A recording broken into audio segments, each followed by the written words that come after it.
one example of many that gave a lie to this myth. As others have said on the proposition, violence and racism were the reality of the colonial experience. And no wonder that the sun never set on the British Empire, because even God couldn't trust the English in the dark.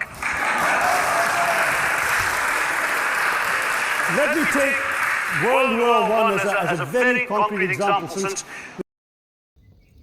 K Muraleedharan ചില വാർത്താ മാധ്യമങ്ങളോട് പറയുകയുണ്ടായി, പിന്നെ ശ്വാസം മുട്ടുന്നെങ്കിൽ party വിടണം, വിട്ട് മറ്റു party സ്വീകരിക്കണം എന്നൊക്കെ പറഞ്ഞിട്ടുണ്ടായിരുന്നു.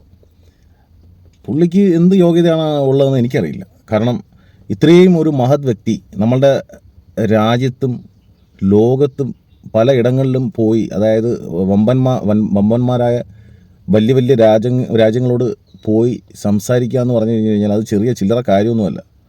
അത് അമേരിക്ക പോലുള്ള സ്ഥലം, ബ്രിട്ടൻ, ഇവിടെയൊക്കെ പോയി എന്ത് പറഞ്ഞാലും ശരി തന്നെയാണ്. ഇന്ത്യയുടെ ഒരു അഭിമാനമാണ് പുള്ളി. അപ്പം അങ്ങനെ ഇരിക്കുന്ന സ്ഥാനത്താണ് ഈ പുള്ളി ഇങ്ങനെ ഡയലോഗുകൾ ഇറക്കേണ്ട ഒരു ആവശ്യമില്ല. ഒന്നാമത് പിന്നെ കോൺഗ്രസ്സിൽ പുള്ളി തമ്മിത്തല്ലാണ്. പക്ഷേ പുള്ളി ഉള്ള കാര്യം പറഞ്ഞു അല്ലേ? നിങ്ങളൊന്ന് ആലോചിച്ച് നോക്കിയേ. ഈ പിന്നെ എന്തായാലും പഴയ ഒരു ഇന്ത്യയല്ല ഇപ്പോൾ കാണുന്നത്. എന്തായാലും വലിയ മാറ്റങ്ങളുണ്ടായിട്ടുണ്ട്. അതിന് ഒരു പങ്ക് വഹിച്ചിട്ടുണ്ട് മോഡി. ശ്രീ നരേന്ദ്ര മോഡിക്കും ഈ പറഞ്ഞ പോലെ ഇപ്പം നമ്മളുടെ കേരളം പറയുകയാണെങ്കിൽ പിണറായി വിജയനായിരുന്നാലും അവർക്കൊക്കെ വലിയ പങ്ക് വഹിച്ചിട്ടുണ്ട്. എന്ന് വെച്ച് പിന്നെ കോൺഗ്രസ്സുകാർ ഒന്നും ചെയ്തിട്ടില്ല എന്നുള്ളതല്ല, അവരും ഒത്തിരി ചെയ്തിട്ടുണ്ട്. അവർ ബേസിക്കലായിട്ട് അവരാണല്ലോ ചെയ്തത്. അപ്പം എല്ലാ പാർട്ടിക്കാരും അവരുടേതായിട്ടുള്ള കോൺട്രിബ്യൂഷൻ ചെയ്തിട്ടുണ്ട്, ഈ രാജ്യത്തിന് വേണ്ടി ചെയ്തിട്ടില്ല എന്നൊന്നും പറയാനൊന്നും പറ്റത്തൊന്നുമില്ല.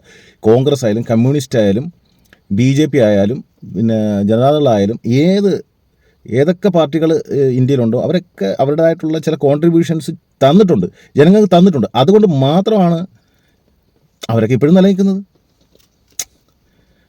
ഭരണപക്ഷം ഓക്കെ, അത് മാറിയും തിരിഞ്ഞും വരാമല്ലോ. ഇപ്പോൾ കുറച്ച് നാൾ കൊണ്ട് BJP ആണ് ഇന്ത്യയിൽ, കുറച്ച് നാൾ കൊണ്ട് കേരളത്തിൽ കമ്മ്യൂണിസ്റ്റാണ്. അപ്പോൾ അത് മാറിയും തിരിഞ്ഞും വരാം. അതിന് മുന്നേ എങ്ങനെയായിരുന്നു?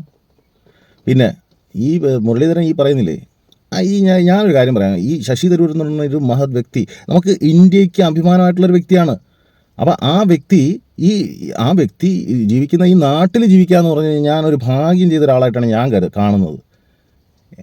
ഇങ്ങനെ ഒരു അല്പമെങ്കിലും ഒരു ഇതുണ്ടായിരുന്നെങ്കിൽ ഒരിക്കലും ഇങ്ങനെയൊന്നും പറയത്തില്ല. കെ മുരളീധരൻ അങ്ങനെ പറയേണ്ട കാര്യമില്ല, അങ്ങനെ പറയത്തില്ല, അങ്ങനെ പറയാൻ പാടില്ല. It's not fair at all. എനിക്ക് പറയാനുള്ളതാണ്. ഇനി ജനങ്ങൾ പറയുക, നിങ്ങൾ കമൻറ്റ് ചെയ്യൂ.